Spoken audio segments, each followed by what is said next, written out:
Hello everyone, welcome to biology classes. तो Pantnagar UG entrance exam और state nursing exam की series में आज हम डिस्कस करेंगे प्रैक्टिस पेपर। इस पेपर में बेसिकली हम बायोलॉजी के क्वेश्चन डिस्कस करेंगे और मोस्टली ये क्वेश्चंस आपके एग्जाम्स के PYQ हैं। So let us start them. First question is viruses with nucleic acid but without protein coat are known as. बात कर रहा है उन वायरस की जिनमें न्यूक्लिक एसिड है पर प्रोटीन कोट नहीं है। तो बेसिकली हम कहते हैं वायरस क्या है। वायरस मतलब nucleic acid plus protein, this is known as virus. Okay, फिर अगर आप वायरस में से प्रोटीन कोट को हटा दीजिए और न्यूक्लिक एसिड में भी सिर्फ RNA अगर हम रखते हैं तो then they are known as viroids. क्या कहलाते हैं? वायरॉइड्स। कुछ याद आया? वायरॉइड्स को डिस्कवर किया था T.O. डाइनर ने। किसने बेटा? T.O. डाइनर ने। और वायरस बेसिकली जैकब डिजीज या एनिमल्स में मैड काउ डिजीज कॉज करते हैं। अब यहाँ पे वीरियंस क्या है? They are inactive virus. Virions किसे कहते हैं? Inactive virus. अगर आपको याद होगा वायरस क्या है? They are living only when present inside the host. तो अगर बॉडी के बाहर वायरस प्रेजेंट है तो वो कैसा होगा? इनएक्टिव होगा। तो इनएक्टिव वायरस को क्या कहते हैं हम? वीरियंस। जो वायरस की प्रोटीन कोट होती है that is known as capsomere. तो ये बेसिकली प्रोटीन के लिए टर्म यूज किया जाता है। The protein coat present in virus, ये कहलाता है आपका कैप्सोमियर। और लास्ट हम प्रायंस की बात करते हैं तो P for prions and P for proteins. तो प्रायंस वो एसेलुलर ऑर्गेनिजम्स हैं जिनमें protein is only the genetic material. Okay, तो इसका आंसर है आपका A। Then moving to the next question, who coined the term gene. अब ये क्वेश्चन एक ऐसा है जिसमें बहुत सारे स्टूडेंट आंसर लिख के आते हैं मेंडल। हालांकि यहाँ पे मेंडल ऑप्शन नहीं है। तो जीन टर्म जो है वो जोनासन ने दिया था। मेंडल ने इसी जीन के लिए जो टर्म दिया था that was known age factor. Okay, Mendel ने जीन शब्द कभी यूज नहीं किया। क्या यूज किया? फैक्टर। बात करते हैं वॉटसन की। तो ये वही वॉटसन और क्रिक हैं जिन्होंने डबल हेलिकल स्ट्रक्चर दिया था। किसका? DNA का, जिसके लिए इनको नोबेल प्राइज भी मिला 1953 में। They gave double helical structure of DNA। फिर हम बात करते हैं मॉर्गन। मॉर्गन को फादर ऑफ एडवांस जेनेटिक्स कहा जाता है या मॉडर्न जेनेटिक्स कहा जाता है। तो याद करिए मेंडल ने किस पे काम, मॉर्गन ने किस पे काम किया?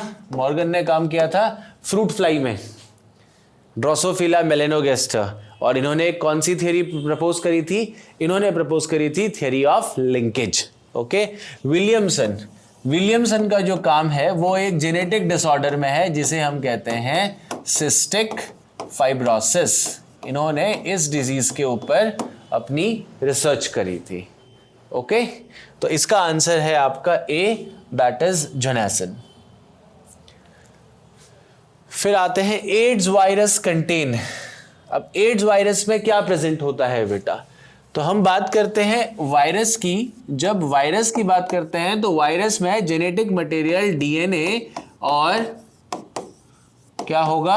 RNA होगा। ओके, अब नॉर्मली जो एनिमल्स को अफेक्ट करते हैं वो मोस्टली डबल स्ट्रैंडेड DNA होता है और जो RNA वायरस हैं वो प्लांट्स को अफेक्ट करते हैं। बट एड्स एक स्पेशल कैटेगरी में आता है। It is caused by HIV virus, human immuno deficiency virus, जो आपके बॉडी के हेल्पर T सेल्स पे अटैक करता है। अब अगर इस वायरस की बात करें तो it belongs to a special category और इसको हम कहते हैं रेट्रोवायरस। क्या कहते हैं? रेट्रोवायरस। रेट्रोवायरस वो वायरस हैं जिनमें जेनेटिक मटेरियल क्या होगा बेटा? सिंगल स्ट्रैंडेड RNA, और साथ में इनमें प्रोटीन कोट तो प्रेजेंट होगी ही। एड्स के वायरस में तो एक कोट एक्स्ट्रा प्रेजेंट होती है। और तो ये इसका आंसर होगा आपका कि एड्स वायरस में क्या प्रेजेंट है बेटा? RNA with protein. याद रखना। अब रेट्रोवायरस क्यों कहते हैं एड्स वायरस को? क्योंकि इनके पास एबिलिटी है कि ये सेंट्रल डोग्मा को डिफाई कर सकते हैं, मतलब ये आरएनए से क्या कर सकते हैं, डीएनए बना सकते हैं। And this technique is known as reverse transcriptase. क्या कहलाती है ये टेक्निक? रिवर्स, याद करो, ट्रांसक्रिप्शन का उल्टा, sorry, this technique is known as reverse transcription, और जो एंजाइम है वो कहलाता है रिवर्स ट्रांसक्रिप्टेज। ओके, तो रेट्रोवायरस वो वायरस है जो सेंट्रल डोग्मा का एक्सेप्शन है, ये आरएनए से डीएनए बना सकते हैं यूजिंग एंजाइम रिवर्स ट्रांसक्रिप्टेज, और ये प्रोसेस कहलाती है reverse transcription. Then next question, genetic material in X174। अगर हम इस वायरस की बात करते हैं X174, ओके, तो इसमें पूछ रहा है कि इसका जेनेटिक मटेरियल क्या है। तो वायरसेस में जेनेटिक मटेरियल या तो आरएनए होगा या डीएनए होगा। Remember, both of the genetic material can not, और the nucleic acid can not be present in virus. तो हम इसकी बात करें तो ये एक कैटेगरी ऑफ बैक्टीरियोफेज है बेटा। What are bacteriophages? ये ऐसे वायरस हैं, फेज का मतलब होता है वायरस, ये ऐसे वायरस हैं जो किस पे अटैक करते हैं, बैक्टीरिया पे अटैक करते हैं। And mostly it attacks E coli, ये एस्चेरिया कोलाई नाम के बैक्टीरिया पे अटैक करता है, और इसका जेनेटिक मटेरियल होता है बेटा सिंगल स्ट्रैंडेड डीएनए। तो इसमें कैसा जेनेटिक मटेरियल प्रेजेंट है? Single stranded DNA. Okay, next question, in which kingdom single cell eukaryotes are included? किस किंगडम में सिंगल सेल यूकैरियोट्स को इंक्लूड किया गया है? तो हम कौन सा किंगडम क्लासिफिकेशन फॉलो करते हैं बेटा? 5 किंगडम। 5 किंगडम में अगर हम बात करें तो पहला किंगडम है आपका मोनेरा। मोनेरा में क्या आया? मोनेरा में आए सारे के सारे आपके यूनिसेलुलर प्रोकैरियोट्स, जिनको हमने कॉमनली क्या कहा? बैक्टीरिया। फिर हम बात करते हैं प्रोटिस्टा की। तो प्रोटिस्ट में क्या आया आपका? It also includes all the unicellular organism, but interestingly इसमें क्या प्रेजेंट है? यूनिसेलुलर यूकैरियोट्स प्रेजेंट है। तो अगर किसी में यूनिसेलुलर यूकैरियोट्स हैं तो वो किस किंगडम में आएगा? प्रोटिस्ट में आएगा। फिर तीसरा किंगडम है बेटा आपका फंजाई। तो फंजाई बेसिकली इंक्लूड्स यूनी और मल्टी सेलुलर। बेसिकली यूनिसेलुलर एक ही है इसमें, दैट इज ईस्ट, और इसमें भी क्या आते हैं? यूकैरियोट्स। बट इन यूकैरियोट्स की खास बात है कि ये कैसे हैं? हेट्रोट्रॉपिक है, और इनकी सेल वॉल किसकी बनी होती है? काइटिन की। और सेल किसका बना है? इनके यहाँ पे सेल यूज ना करके हम क्या टर्म यूज करते हैं? हाइफी, जैसे मशरूम। फिर आता है आपका plants. Plants obviously consist of, या Plantae consist of multicellular organisms which have ability to photosynthesize, means ये autotrophic mode of nutrition show करते हैं। और लास्ट है एनिमल किंगडम, जिसमें मल्टीसेलुलर ऑर्गेनिजम्स आएंगे which have ability to move from one place to another. तो इस question का आंसर क्या है आपका? इस क्वेश्चन का आंसर है your A, that is protist. Okay, और 5 किंगडम क्लासिफिकेशन किसने दिया? RH विटैकर ने दिया। Then wheat belongs to the family। अब अगर आपको हायरार्किकल क्लासिफिकेशन पढ़ा होगा तो हम यहां से शुरू करते हैं कि हायरार्की, टैक्सोनॉमिक क्लासिफिकेशन में सबसे छोटी यूनिट क्या होती है? स्पीसीज। फिर क्या होता है? जीनस। और जो रिलेटेड जीनस होते हैं वो किस में आते हैं बेटा? फैमिली में। ओके, तो ये पूछ रहा है कि वीट की फैमिली क्या है? तो वीट जो है वो आता है आपके ग्रासेस की फैमिली है ये, और ये इंक्लूड होती है आपकी पोएसी में। इसी पोएसी में अगर कुछ और प्लांट्स की बात करें जो बहुत ही यूजफुल हैं हमारे लिए, राइस। फिर हम बात करते हैं शुगर केन। ये दोनों किस कैटेगरी में आते हैं बेटा? पोएसी के ही मेंबर हैं। Is that clear? फिर हम बात करते हैं यहाँ पे फेओफाइसी को। अगर आप देखेंगे तो ये एल्गी की एक क्लास है, that is known as brown algae. और यहीं पे अगर हम बात करें क्लोरोफाइसी तो ये किस में आते हैं? ये हैं आपके ग्रीन एल्गी। तो एल्गी तो अपने आप में ही एक सेपरेट सब डिवीजन में आता है, दैट इज एल्गी में थैलस बॉडी होती है। एनाकार्डिएसी ये अगेन एक फैमिली है एंजियोस्पर्म्स की, और इसमें आपका जैसे सबसे कॉमन बताऊं तो कैश्यू फैमिली कहते हैं इसको, क्योंकि कैश्यू इसमें इंक्लूडेड है। So what is the answer? The answer for this question is Poaceae. Then the book Genera Plantarum was written by. अब अगर यहां थोड़ा सा इस क्वेश्चन को समझें तो यहां पे अलग अलग साइंटिस्ट के नाम हैं, जैसे हचिंसन। हचिंसन को हम कहते हैं कि इन्होंने फाइलोजेनेटिक सिस्टम ऑफ क्लासिफिकेशन पे काम किया था। फाइलोजेनेटिक सिस्टम का मतलब होता है जो इवोल्यूशनरी रिलेशनशिप पे बेस्ड है, उस सिस्टम ऑफ क्लासिफिकेशन पे इन्होंने काम किया था। इसके अलावा किसने किया? इनके अलावा किया angler and Prantl,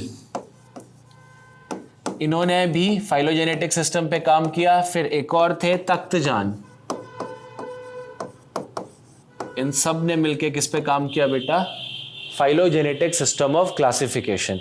phylogenetic system of classification को एक और नाम देते हैं और वो नाम है आपका क्लैडिस्टिक सिस्टम ऑफ क्लासिफिकेशन। फिर बात करते हैं एंगलर एंड प्रेंटल, इसी में आ गए।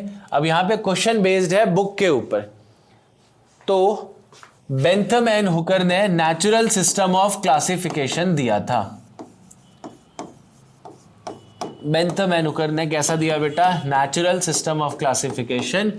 ये फ्लावरिंग प्लांट्स का क्लासिफिकेशन था, और ये क्लासिफिकेशन इन्होंने जिस बुक पे लिखा था उस बुक का नाम था आपका genera प्लैंट्यूरम।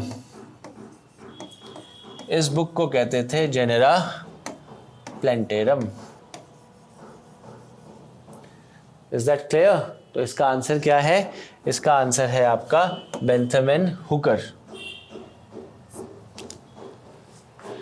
Bacteria do not possess. अब बैक्टीरिया इनमें से, बैक्टीरिया में क्या एब्सेंट होता है? तो बैक्टीरिया की अगर हम थोड़ी सी बात करते हैं तो बैक्टीरिया आता है इस ऑर्गेनिज्म में। बैक्टीरिया क्या है बेटा? प्रोकैरियोट है। और अगर आपको प्रोकैरियोट्स के कुछ फीचर याद होंगे तो प्रोकैरियोट्स में जो न्यूक्लियर मेम्ब्रेन है वो एब्सेंट होती है, और इस वजह से प्रोकैरियोट्स का जेनेटिक मटेरियल क्या कहलाता है? न्यूक्लियोइड। क्या कहलाता है? न्यूक्लियोइड। अगर हम इसको डायग्रामेटिकली समझें तो लेट्स से आप देखिए यहाँ, अगर ये सेल है और ये इसका जेनेटिक मटेरियल है, तो इसका genetic material it lies naked in the cytoplasm. कैसा है? नेकेड है। नेकेड होने का मतलब क्या? मतलब है कि जेनेटिक मटेरियल के चारों तरफ क्या है? मेम्ब्रेन नहीं प्रेजेंट है। और अगर मेम्ब्रेन एब्सेंट है तो हम इस जेनेटिक मटेरियल को कहते हैं न्यूक्लियोइड। अब प्रोकैरियोट्स की एक और फीचर है कि इनके पास कोई भी ऑर्गेनल्स नहीं है। They lack any organelles. Organelles बोले तो जो मेम्ब्रेन बाउंड स्ट्रक्चर थे यूकैरियोट्स में, जैसे mitochondria, endoplasmic reticulum, Golgi apparatus, vacuoles, ये सब किस में आता है? इवन क्लोरोप्लास्ट, ये सब किस में आता है? आपका ऑर्गेनल्स में आता है। तो बैक्टीरिया में जो है ऑर्गेनल्स एब्सेंट होते हैं। इंस्टेड ऑफ ऑर्गेनल्स इनमें ऐसे मेम्ब्रेन बाउंड स्ट्रक्चर प्रेजेंट होते हैं, एक्सटेंशन होते हैं, सॉरी नॉट स्ट्रक्चर। तो मेम्ब्रेन, प्लाज्मा मेम्ब्रेन से ऐसे एक्सटेंशंस निकलते हैं जिन्हें कहते हैं मीजोजोम्स।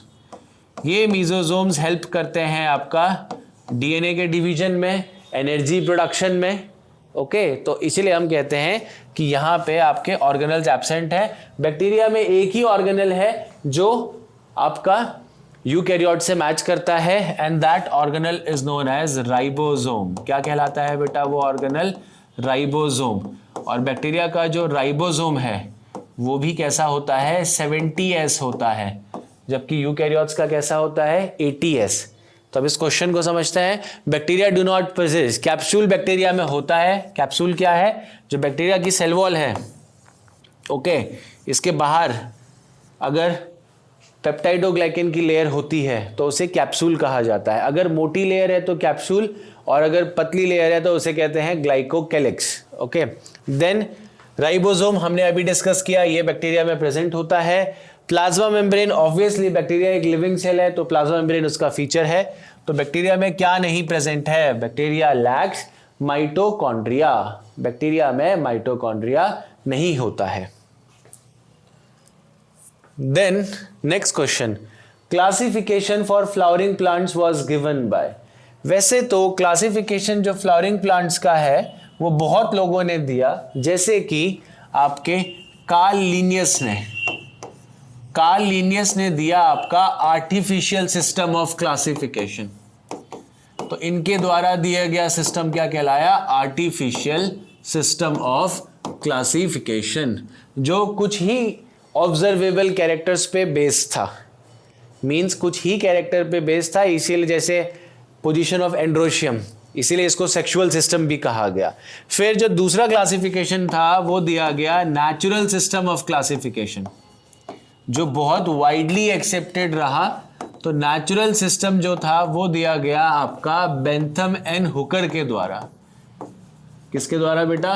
बेंथम एंड हुकर ने आपका क्या दिया? Natural system of classification. ये classification anatomy, ultrastructure, embryology means multiple aspects में इस क्लासिफिकेशन ने क्राइटेरिया यूज किए और इसी बेसिस पे इसने अपना क्लासिफिकेशन प्रपोज किया। मतलब ये बहुत ज़्यादा मॉर्फोलॉजिकल कैरेक्टर्स पे बेस्ड था, साथ में इसने एनाटमी भी यूज़ करी, एम्ब्रियोलॉजी भी यूज़ करी, फाइटोकेमिस्ट्री यूज़ करी, तो ये एक्सेप्टेड वन था। ओके, फिर इसके बाद आया आपका that is phylogenetic system of classification. हमने फाइलोजेनेटिक अभी डिस्कस किया था, तो ज़रा बताइए फाइलोजेनेटिक क्या है? इवोल्यूशनरी रिलेशनशिप पे बेस्ड। और ये किस किसने दिया था? हचिंसन ने प्रपोज किया, एंगलर प्रेंटल ने इस पे बात करी और तीसरे तख्तजान ने बात करी। तो यहाँ पे अब इस क्वेश्चन का आंसर देखते हैं। क्लासिफिकेशन, अब आर.एच. विटेकर की बात करें तो इन्होंने 5 किंगडम क्लासिफिकेशन दिया था, ना कि फ्लावरिंग प्लांट्स का। कार्ल लिनियस ने दिया था आपका आर्टिफिशियल सिस्टम, तो पहला ऑप्शन तो आपका गलत हो गया। दूसरा एरिस्टोटल ने आर्टिफिशियल सिस्टम ऑफ क्लासिफिकेशन दिया है, जिसमें आरबीसीज के बेसिस पे इन्होंने क्लासिफाई किया था, बट मोस्टली वो कन्फाइंड था एनिमल्स और रिलेटेड ऑर्गेनिजम्स के लिए। तो ग्रेगर मेंडल का जो काम था वो जेनेटिक्स में था, तो जेनेटिक्स का फ्लावरिंग प्लांट से कोई लेना देना नहीं है। George Bentham and Hooker, yes, they were the one who has given classification and they have given natural system of classification. Okay, फिर आया एरिस्टोटल एंड जॉर्ज बेंथम, दोनों ने क्लासिफिकेशन दिया पर साथ में नहीं दिया, इसलिए ये ऑप्शन गलत है। Then phanerogams without ovary, phanerogams without ovary are known as, or what are phanerogams which do not produce ovary? अब सबसे पहले phanerogams टर्म को समझते हैं। ये वो प्लांट हैं जिनमें क्या एबिलिटी है बेटा? सीड बनाने की एबिलिटी है। ऐसे ही हम एक टर्म यूज करते हैं क्रिप्टोगैम्स। तो व्हाट आर क्रिप्टोगैम्स? पहला ये हैं आपके, इनमें कोई सीड नहीं बनता, और दूसरा इनमें नेकेड सेक्स ऑर्गन प्रेजेंट होता है। क्या? Naked sex organ, sorry not naked, ये टर्म गलत है, हिडन सेक्स ऑर्गन होता है बेटा। इनमें क्या होता है?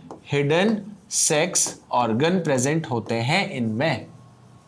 ओके, तो ये जो है आपके क्रिप्टोगैम्स में आते हैं, एल्गी। और बताइए किसमें हिडन सेक्स ऑर्गन होते हैं? Yes, the next one is bryophytes, और तीसरे होते हैं आपके टेरिडोफाइट्स। तो ये तीनों आपके किसमें आते हैं बेटा? क्रिप्टोगैम्स में आते हैं। अब फेनोरोगैम्स में दो इंक्लूडेड हैं, दैट इज जो सीड बनाने की क्षमता रखते हैं वो होते हैं आपके जिम्नोस्पर्म्स, और दूसरे होते हैं आपके एंजियोस्पर्म्स। अब अगर आप जिम्नोस्पर्म्स को चेक करेंगे तो जिम्नोस्पर्म्स का डिटेल नाम होता है नेकेड सीडेड प्लांट। मतलब ये वो प्लांट्स हैं जिनमें सीड तो प्रोड्यूस होता है बट कैसा है? नेकेड है। और अगर इनमें नेकेड सीड है, नेकेड सीड होने का मतलब होता है कि ओव्यूल तो प्रेजेंट है पर ओव्यूल के बाहर ओवरी नहीं है। तो ओव्यूल फर्टिलाइजेशन के बाद क्या बनाता है? सीड, और ओवरी क्या बनाता है? फ्रूट। तो हमने कहा विदाउट ओवरी, तो phanerogams without ovary are your gymnosperms. Okay, gymnosperms वो प्लांट्स हैं जिनमें जाइलम फ्लोएम प्रेजेंट होता है। पहले टेरेस्ट्रियल प्लांट्स हैं जो लैंड में सक्सेसफुली अडेप्ट कर गए, जैसे ब्रायोफाइट्स और टेरिडोफाइट्स को वाटर चाहिए फर्टिलाइजेशन के लिए, इनकी ऐसी नीड नहीं है। इंडिया में इनका नैरो डिस्ट्रीब्यूशन है, मोस्टली हिमालयन बेल्ट में। जैसे इसका सबसे कॉमन एग्जांपल पाइन, देवदार, और एक ऑर्नामेंटल प्लांट जिसे साइकस कहते हैं, ये सब जिम्नोस्पर्म्स में आते हैं। ये सब सीड प्रोड्यूस करते हैं, पर ना ही इनमें फ्रूट बनता है और ना ही इनमें फ्लावर बनता है। तो डिस्कस करते हैं अगला question, and that is what is the number of cotyledons in Zea mays, Cycas and Pinus respectively. तो इसको समझते हैं बेटा। अब हम जनरली अगर हम देखें तो जिया मेज, साइकस और पाइनस, ये तीनों के तीनों सीडेड प्लांट्स हैं। इसमें इंक्लूड होते हैं ये फेनोरेगम्स हैं। ओके, अब सीड की अगर हम बात करते हैं, किसी भी प्लांट के सीड की बात करते हैं, तो लेट्स से एक डायग्राम से समझें। अगर मैं आपके सामने एक डाइकॉट सीड बनाऊं, लेट्स से ये ग्राम का सीड है, तो ग्राम के सीड में ये जो दो स्ट्रक्चर हैं ये कहलाते हैं कॉटिलिडन्स। क्या कहलाए बेटा? ये कॉटिलिडन्स। ठीक है, अब यहां पे कितने कॉटिलिडन्स हैं? 2 कॉटिलिडन्स हैं सपोज। फिर यहां पे आपको एक स्ट्रक्चर दिखेगा that is known as embryo. ये स्ट्रक्चर क्या कहलाता है? ये स्ट्रक्चर कहलाता है एम्ब्रियो।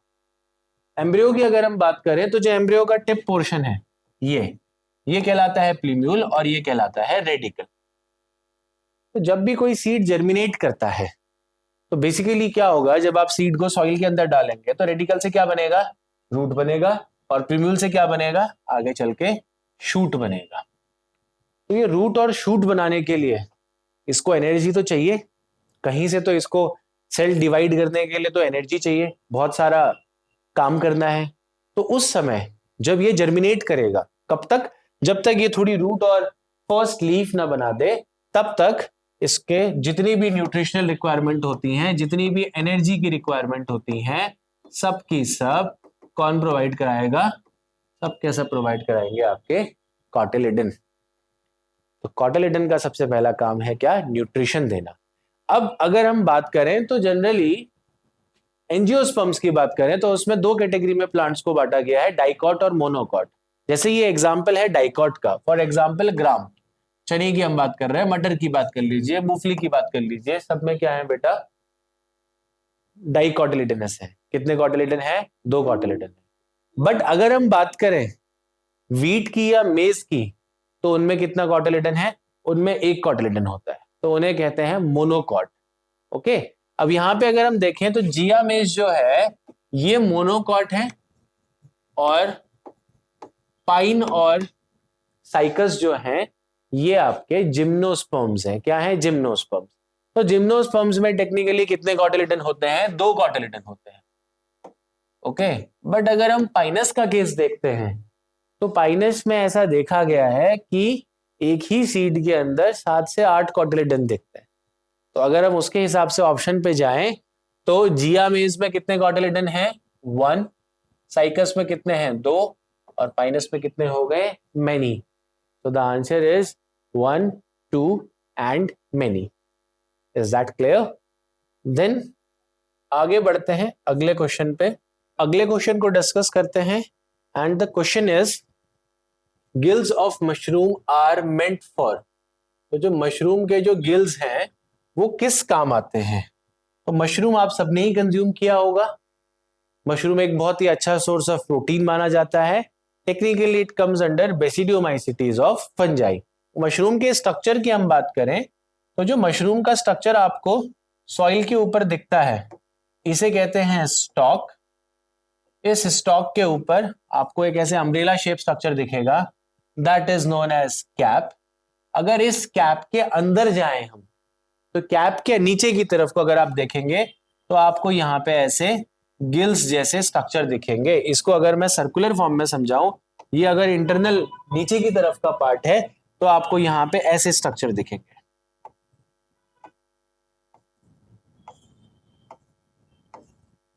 ओके, ये जो पोर्शन है ये पोर्शन कहलाते हैं बेटा गिल्स।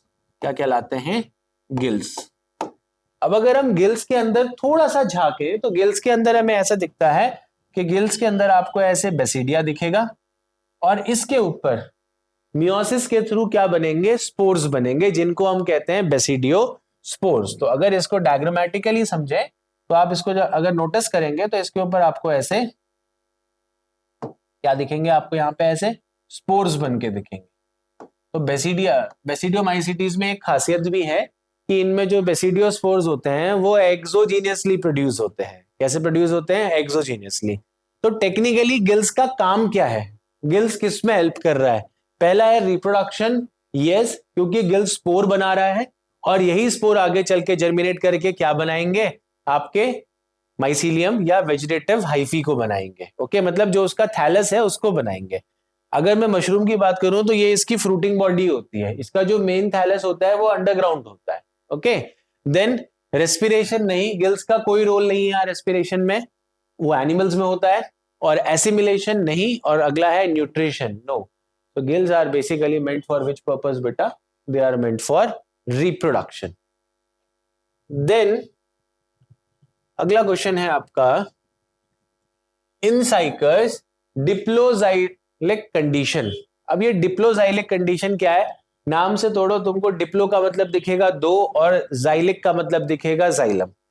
अगर हम साइकस की लीफ की बात करते हैं और लीफ के भी बिल्कुल वेस्कुलर बंडल्स की बात करते हैं, तो वेस्कुलर बंडल्स या लीफ के सेंटर की तरफ को जब आप देखेंगे तो आपको सेंटर की तरफ को बड़े जाइलम दिखेंगे, ठीक है, और थोड़ा इससे बाहर की तरफ चले जाइए आपको छोटे जाइलम दिखेंगे, मतलब देयर शेप विल वेरी। तो जो सेंटर की तरफ, अब डिप्लोजाइलिक का मतलब है दो प्रकार के जाइलम होना, तो जो सेंटर की तरफ है आपको दिखते हैं कौन से जाइलम बेटा, सेंट्रीपिटल जाइलम। कैसे दिखते हैं, सेंट्रीपिटल। और जो बाहर की तरफ को दिखते हैं वो क्या होते हैं, सेंट्रीफ्यूगल जाइलम।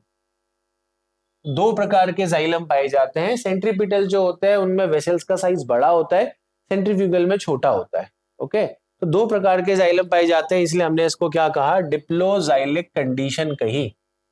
और साइकस में जो डिप्लोजाइलिक कंडीशन है वो कहाँ मिलती है, उसके लीफलेट में या फिर किस में मिलेगी, रैकिश में। अब ये लीफलेट क्या है, अगर आप समझेंगे तो साइकस में कंपाउंड लीफ होती है, कंपाउंड में भी साइकस में पाइनेट लीफ होती है। तो ये हो गया आपका रैकिश, और ये इसके दोनों तरफ आपको क्या मिलेंगी, आपको पाइनेट लीफ मिलेंगी, इसीलिए हमने कहा बाई पाइनेट लीफ स्पेसिफिकली। तो इसके लीफलेट और इसके रैकिश में आपको कैसे बंडल दिखेंगे, डिप्लोजाइलिक वैस्कुलर बंडल दिखते हैं। देन अगला क्वेश्चन है, there exist a close relationship between alga and fungus within a lichen. ठीक है, एल्गा और फंगस का एसोसिएशन क्या कहलाता है बेटा, लाइकेन कहलाता है। अब उसमें यह पूछ रहा है कि इसमें फंजाई का रोल क्या है, what is the role of fungus here. तो अगर हम बात करें तो लाइकेन जो है वो आपका सिम्बायोटिक एसोसिएशन है। कैसा एसोसिएशन है, सिम्बायोटिक्स। बेटा सिम्बायोटिक का मतलब क्या होता है, जहां पे दोनों पार्टनर जो हैं इक्वली बेनिफिटेड हो रहे हैं। आप मुझे कुछ करके दो, मैं आपको कुछ करके दूंगा। ये कुछ ऐसा म्यूचुअल फंड जैसा कि आपने किसी कंपनी का शेयर खरीदा, अब अगर कंपनी ग्रो कर रही है आपका पैसा भी बढ़ेगा, कंपनी डाउन जा रही है आपका पैसा भी जाएगा, दोनों को फायदा नुकसान बराबर का होगा। तो यहां पे हम कहते हैं लाइकेन जो है वो आपके किसके हैं, इट इज कंपोज्ड ऑफ माइकोबिएंट जो होता है फंगल पार्टनर, और दूसरा होता है फाइकोबिएंट जिसे हम कहते हैं एल्गल पार्टनर। ओके, अब अगर इसमें हम बात करें तो जो एल्गी है, एल्गी का तो एक काम है सभी जानते हैं, दैट इज बेटा फोटोसिंथेसिस। तो एल्गी क्या कर रहा है, फोटोसिंथेसिस कर रहा है। फंजाई यहाँ पे क्या करता है, फंजाई हेल्प करता है। पहला तो ये एल्गी को प्रोटेक्शन प्रोवाइड करता है बेटा, दूसरा ये एंकरेज, मतलब लाइकेंस को कहीं भी अगर अटैच करना हो, कहीं भी जुड़ना हो, रॉक के सरफेस पे चिपका है, किसी स्टेम की बार्क में चिपका है, तो किसकी हेल्प से चिपकेगा, अगेन फंजाई की हेल्प से। और तीसरा क्या होता है, एब्जॉर्प्शन, मतलब फोटोसिंथेसिस भले ही एल्गी करता है बट जो absorption of mineral from the soil है and water from the soil वो कौन करके देता है, वो उसको फंजाई करके देता है। Is that clear. तो ये है आपका फंजाई और एल्गी का रोल इन लाइकेंस। अब मैं आपको यहां एक क्वेश्चन देता हूं, लाइकेंस को स्लेव मास्टर रिलेशनशिप भी कहते हैं। क्यों, सोचिएगा, इसमें से कौन स्लेव है और कौन मास्टर है। Then the next question is, protonymal is the stage found in life cycle of, protonema. Protonema की अगर हम बात करें तो प्रोटोनीमा फीचर है तुम्हारा किसका? This feature is found in bryophytes. किसमें पाया जाता है बेटा? ब्रायोफाइट्स में। ब्रायोफाइट्स में भी अगर मैं बोलूं तो ब्रायोफाइट्स को दो कैटेगरी में बांटा जाता है। ब्रायोफाइट्स वो प्लांट हैं जो जिनमें गेमेटोफाइट डोमिनेंट होता है और गेमेटोफाइट के ऊपर क्या बनता है? स्पोरोफाइट बनता है। ओके, इनको एक और नाम से बुलाया जाता है, याद करो क्या? Amphibians of the plant kingdom. अब ब्रायोफाइट्स को दो कैटेगरी में बांटा गया है, जिसमें से एक कैटेगरी होती है लिवरवर्ट्स, जो लिवर शेप है, मोस्टली इनका जो थैलस होगा डॉर्सी वेंट्रली फ्लैटेंड होगा। दूसरे आपके कहलाते हैं बेटा मॉसेस। अब जो मॉसेस है ये थोड़े से एडवांस ब्रायोफाइट माने जाते हैं। तो मॉसेस में टेक्निकली होता गया है, जैसे जनरली ब्रायोफाइट्स में क्या होता है, स्पोरोफाइट में मियोसिस से स्पोर बनेगा, तो लिवरवर्ट्स में ये स्पोर डायरेक्टली डिवाइड करेगा और क्या बना देगा बेटा? गेमेटोफाइट बना देगा, डायरेक्ट डिवीजन करेगा। जबकि मॉसेस में ऐसा होता है कि जो ये स्पोर है ये डिवाइड करेगा और डिवाइड करके सबसे पहले एक क्रीपिंग स्टेज बनाएगा। क्रीपिंग स्टेज का मतलब है आपका स्पोर डिवाइड किया और ये स्पोर डिवाइड करके एक ऐसे रैंडमली मल्टीसेलुलर ग्रीन कलर का स्ट्रक्चर बनाएगा। इसका काम है सिर्फ इस स्ट्रक्चर को बनाना। ये स्ट्रक्चर कहलाता है प्रोटोनीमा। ठीक है, फिर इस प्रोटोनीमा में कुछ ब्रांचेस बनेंगी, उन ब्रांचेस में बनेगा सेकेंडरी प्रोटोनीमा और उससे बनेगा इनका मेन थैलस। तो ये एक प्रकार का एडवांस फीचर है। तो प्रोटोनीमा किसमें पाया जाता है? इसमें से मॉसेस का एग्जांपल कौन है बेटा? साइकस है आपका, जिम्नोस्पर्म। फिलेजिनेला की बात करूं तो ये टेरिडोफाइट में आता है। म्यूकर की बात करूं तो ये आपका फंजाई है। तो यहां पे जो एग्जांपल है वो क्या है? फिनेरिया। फिनेरिया किस में आता है? मॉसेस में आता है। और मॉसेस किस में इंक्लूडेड है? Mosses are included in bryophytes. So the correct answer is Fineria. Then moving to the next part, prothallus of the fern. अब प्रोथैलस क्या है? जब हम किसी भी प्लांट की बात करते हैं तो जो प्लांट्स है उनकी लाइफ साइकिल दो फेजेस में डिवाइड होती है। एक होती है हैप्लॉइड फेज, जिसको हम कहते हैं बेटा गैमेटोफाइट। नाम से ही समझ जाओ, जिसके अंदर गैमेट बनेंगे, जिसके अंदर सेक्स ऑर्गन्स फॉर्म होंगे। और दूसरी होती है बेटा स्पोरोफाइट फेज, जिसमें क्या ये बेसिकली डिप्लॉयड होगा और इसमें आपका क्या बनेगा? आगे चल के स्पोर्स बने। तो स्पोरोफाइट में स्पोर्स बने, स्पोर से गेमेटोफाइट बना, गेमेटोफाइट से स्पोरोफाइट बना। इसको कहते हैं ऑल्टरनेशन ऑफ जनरेशन। ऑल्टरनेशन इसलिए कहा, एक डिप्लॉयड होगा और एक हमेशा हैप्लॉइड होगा। अब यहाँ क्वेश्चन क्या है, क्वेश्चन को समझते हैं कि प्रोथैलस ऑफ द फर्न। अब अगर आपको याद होगा तो फर्न किस में इंक्लूडेड है? फर्न्स आते हैं आपके टेरिडोफाइट्स में। टेरिडोफाइट्स वो पहले प्लांट हैं जिनमें जाइलम और फ्लोएम प्रेजेंट था, जिनमें root stem and leaf present है। अभी तक इससे पहले रूट स्टेम और ट्रू रूट स्टेम और लीफ किसी में नहीं थी, या डिफरेंशिएशन नहीं था। टेरिडोफाइट्स पहले हैं जिनमें जाइलम फ्लोएम है। ठीक है, अब टेरिडोफाइट्स में भी एडवांस टेरिडोफाइट होते हैं फर्न्स। अब ये पूछ रहा है जो फर्न्स का प्रोथैलस होता है, एक्चुअली और कुछ नहीं, फर्न्स में जो गैमेटोफाइट है उसको प्रोथैलस कहा जाता है। बहुत विशेष डेवलप नहीं होता, बट प्रोथैलस की एक खासियत है कि टेरिडोफाइट्स में जो प्रोथैलस होगा वो क्या होगा बेटा? इंडिपेंडेंट होगा। मतलब वो स्पोरोफाइट पे डिपेंडेंट नहीं है, और इंडिपेंडेंट होने के लिए ऑब्वियसली वो कैसा होगा? फोटोसिंथेटिक होगा। तो इनके गेमेटोफाइट की खासियत है कि वो कैसा है? Independent as well as photosynthetic होता है। तो यहाँ पे इनके गेमेटोफाइट को किस नाम से बुलाया जाता है? प्रोथैलस। तो नाम से समझ जाइए, प्रोथैलस क्या प्रोड्यूस करेगा? स्पोर्स नहीं। कोन्स क्या है? कुछ टेरिडोफाइट्स में क्या होता है कि जो उसकी स्पोरोफिल है, स्पोरोफिल वो पत्तियां हैं जिनमें स्पोरेंजिया प्रेजेंट होता है। ये स्पोरेंजिया कहां होगा? स्पोरोफाइट में। तो कुछ टेरिडोफाइट्स में क्या होता है, जितनी भी स्पोरोफिल्स होती हैं वो ऐसे क्लस्टर में आ जाती हैं, इकट्ठा हो जाती हैं एक जगह। तो जो ये क्लस्टर है इसको कहते हैं कोन या फिर स्ट्रोबाइली, जैसे कि ये मिलता है तुम्हारा इक्विसिटम में। ठीक है, देन हम बात करते हैं both a and b. No, the correct answer is b. तो प्रोथैलस क्या प्रोड्यूस करता है बेटा? It produces gamete. देन इनफिनेरिया।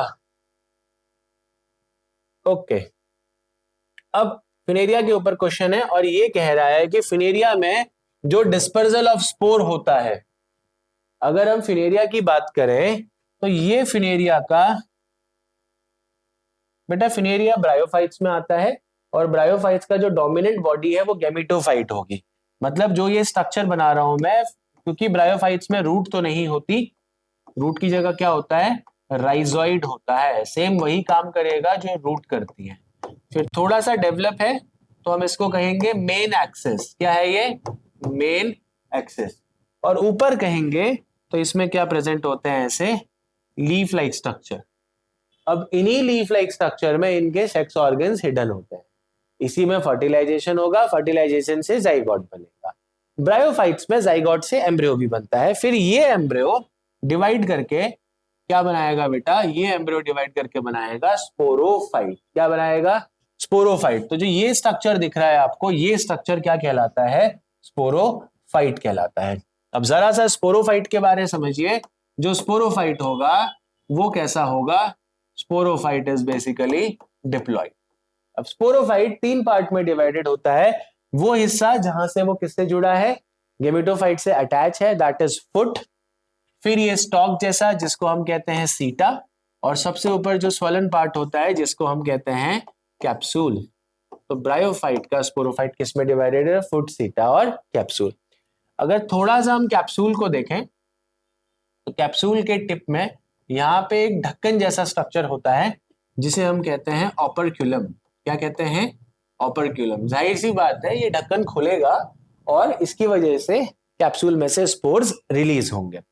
इस ऑपरक्यूलम के साइड में अगर हम देखते हैं तो एक ऐसे एन्यूलेटेड रिंग होती है और ये रिंग कहलाती है तुम्हारी क्या, एन्यूलस। क्या कहलाती है, एन्यूलस। ये हाइग्रोस्कोपिक नेचर के होते हैं, तो इनका काम है स्पोर के डिस्पर्जल में। इस एन्यूलस के नीचे यहाँ पे 2 लेयर में आपको ऐसे पेरिस्टोमियम टीथ मिलते हैं। मींस ये एक टीथ नहीं है, 16 की रोज में टीथ प्रेजेंट होते हैं। और इसके अंदर की तरफ को आपको मिलेंगे स्पोर सैक्स। मतलब सिंपल भाषा में बताओ तो यहाँ पे आपके क्या प्रेजेंट है, स्पोर प्रेजेंट है। अब अगर कभी भी स्पोर को रिलीज करना है, स्पोर तब तक रिलीज नहीं होगा जब तक ये पेरिस्टोमियल टीथ ड्राई होके सिकुड़ नहीं जाएंगे, नहीं फैल नहीं जाएंगे। जैसे ही ये फैलेंगे तो जो ये अंदर का स्पोर्स है कि वो बर्स्ट कर जाता है, और बर्स्ट करने से क्या होगा, स्पोर बाहर रिलीज हो जाएंगे। तो टेक्निकली हम ये पूछना चाह रहे हैं कि फिनेरिया में डिस्पर्जल ऑफ स्पोर्स में कौन हेल्प करता है। तो फिनेरिया में डिस्पर्जल ऑफ स्पोर्स में हेल्प करता है पेरिस्टोमियल टीथ।